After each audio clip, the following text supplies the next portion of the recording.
Welcome everybody. I have been developing this thing in Pico 8 that I want to look at. And give me a second. Yeah, there we go. So we'll bring this up. Bring up Pico 8. Up. Reboot. So these are role-playing tools that I am making for Pico 8. And the idea is pretty simple. I don't have it handy, but there is a deck of cards that I use quite frequently. 60 cards that are two-sided, and each card has a die roll value on it and a couple other random things. And the idea is you shuffle it constantly, and while you're role-playing, you can draw a card. You can ask a question and draw a card, and it'll give you the answer. Give me a 20-sided die roll. Boom, there it is. There's a roll. What do I hear? Boom. And there's some audio cues, that sort of thing. And then there's some oracle questions. So it's like, does this happen? Yes or no, kind of like a Magic 8-Ball thing.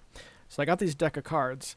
The problem is I don't carry them with me anywhere. But you know what does come with me everywhere is my Ambernick, which runs Pico 8 games. So let's take a look.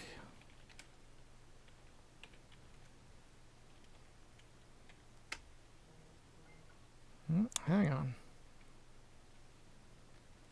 All right. So let's run it. Run. Hex crawl terrain generator and solo roleplay tools created by Tark. Totally absurd roleplaying company. That's me. So this is the first Pico 8 program that I am going to put out there for use. And it's super, super simple. You have a title screen. You hit a button. And then you have a set of tools. So you can press a right and cycle through the tools, and there's 3 of them. And this is what they are. This is the one that I made it for. You have a list of die rolls. So you have D4, D6, D8, 10, 12, 20, and 100. And if you press the button, boom, they all get rolled. And they're underneath it in the back end, they're all separate RNG values, so one doesn't have any effect over the other. And then down here at the bottom, or I guess towards the middle, you've got 3 questions, and this is based off of a table that I found in a solo RPG instruction manual that was like, roll a 6-sided die, and if you're going to ask a question that's yes or no, and it's equally one or the other, then just if it's 3 or higher, yes. If it's or 4 or higher, yes. 3 or lower, no. That's 50-50. And then take that line of yes or no and then make it 1 higher for yes if it's unlikely and 1 lower for yes if it's very likely. So there you go. Every time you press a button, it rolls a D6, 3 different D6 that you can use to ask the oracle questions. This right here was enough, but then I realized it didn't take a lot of space, so it's seeing what else I could add. This is the rune picker. Now this is something that, man, I wish I had that with me. The idea was there are these Nordic runes and each one has a description to it, and you can use this to find answers to questions that are not yes or no. And this is the next thing I have to do, is work on this a little bit, because if I press a button, I have a really bad drawing of the rune. It'll tell you what the rune is. This is the Fehu rune. It is the 9th rune. And the description runs off the page of what they're supposed to do. That's the rune picker. And this is the final tool. This is the hex terrain generator. Again, this is based off of a hex terrain generator that runs off of a D6 die roll, where if it's 1 through 3, then the hex that you find is the same as the last hex you were on. And if it's 4, 5, or 6, then it picks something else. So let's go back to the hex generator. So if you see I roll it a few times, it's water, and then we move to the next hex. The next one's forest. If you move to the next hex, it's water. This is the same as the last hex. It'd be water. So the idea is when you're doing a hex crawl, you move on to a hex. You do this once for each hex that you're adjacent to, and that way you can do a hex crawl with 0 preparation on the fly. And you don't even, it runs itself, which is super simple. I love it. The only problem is the point of interest.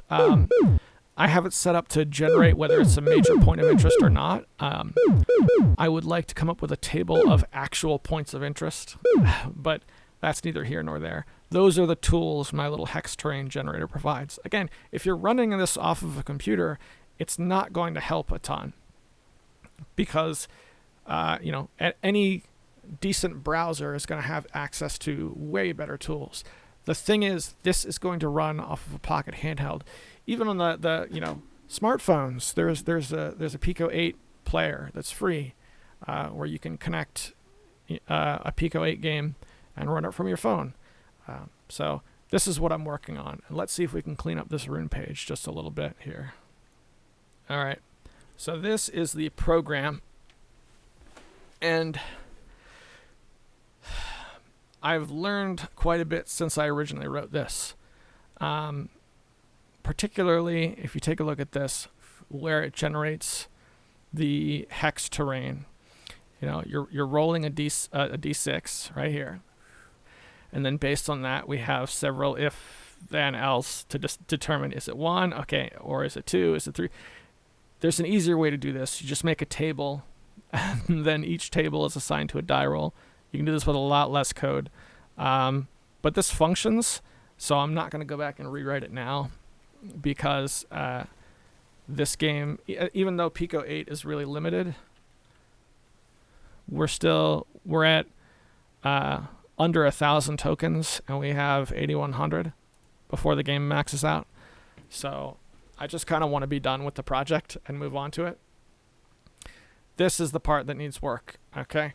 So here we have the rune picker, and this took longer than I would have liked. This part I really wish I knew about tables for. So each one of these, okay, so for example, rune picker equals 1, TWAS, it will display the rune that I drew, and then it gives this description: authority, justice, rationality, success and competition of all kinds, and self-sacrifice. I need to have, and I don't know exactly how to do this. /n.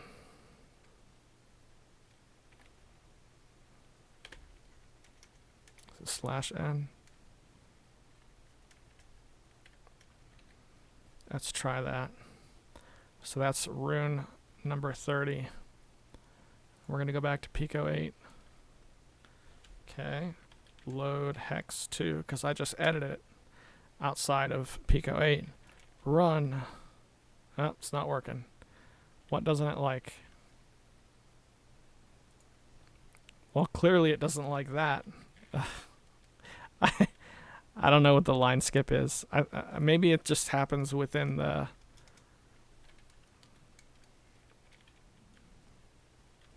Try that.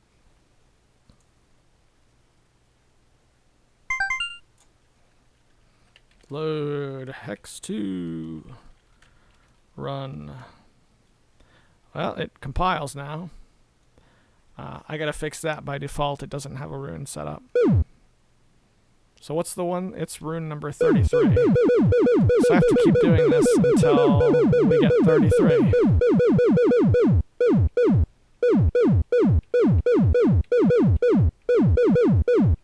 Come on.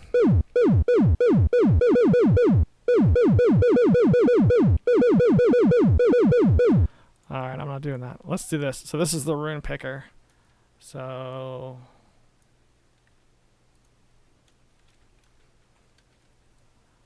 rune picker equals 33. And we'll comment out the original stuff. Great. So it's not going to function, but it will show me 33 right away. Load hex 2. Run.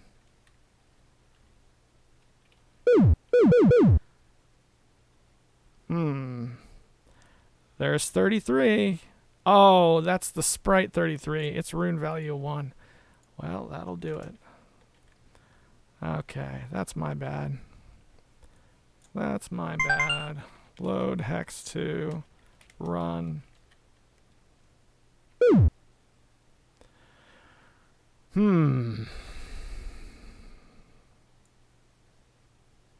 Yeah, I'm gonna have to look up how to drop to the next line. Well, it is /n. Let's try it one more time. Okay.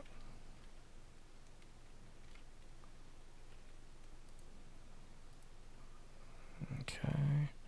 It's 1, and then let's go back to Pico 8. Load, hex 2, run.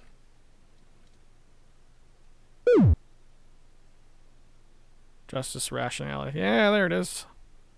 There it is. That did it. I just have to set it up so that it will actually all fit, which I'm going to do off camera because that's a lot of tedium. Alright, that's just a rough cut. Let's load hex 2 again. Run. Let's get to the rune picker.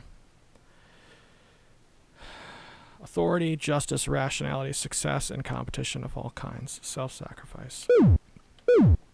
Oh, that's right. I have it set so that it always picks that one. Hang on. One more thing. We've got to go back here. Comment out the test picker. Put back in the random picker. Let's reload Pico. Wait. Okay. Load hex 2. Run. Okay. Here we go. Generosity, balance, contracts, relationships, partnerships. Control and power, answering to nobody, authority without implying injustice. Generosity, balance, contracts, relationships. Okay, I need to clean this up a little bit. Like, before this is released, the rune picker value up top will be replaced, will be eliminated. And then I'm going to drop down so that there's a space between the where it says rune text value and the description, and then I'll change a rune text value so instead it says something like rune or something simple. But at least it's functioning now, and the text I can see, like, when you put a capital letter it drops it down. That'll take some cleaning up, but I can do that. It looks, now at least it functions. I can read all the text, which is what I wanted, which is sweet. Same for this one. You don't need to see the D6 or D20 value, because the point of interest is based off a D20 roll. The D6 roll determines the hex. You don't need to see the numbers, just what comes as a result. So a little bit of touch up, and I'd kind of like to add another tool like this that does dungeon sections, right? So you have like a dungeon generator, because I think every decent like solo role-playing tool has some sort of dungeon generator, even if it's very, very simple. Yeah, so that's my role-playing tools created in Pico 8, and the working version of this is available in the Discord. But once it's cleaned up, then I'll put it on itch.io for free or something. But yeah, that's it. Thanks for watching, and I'll see you in the next one.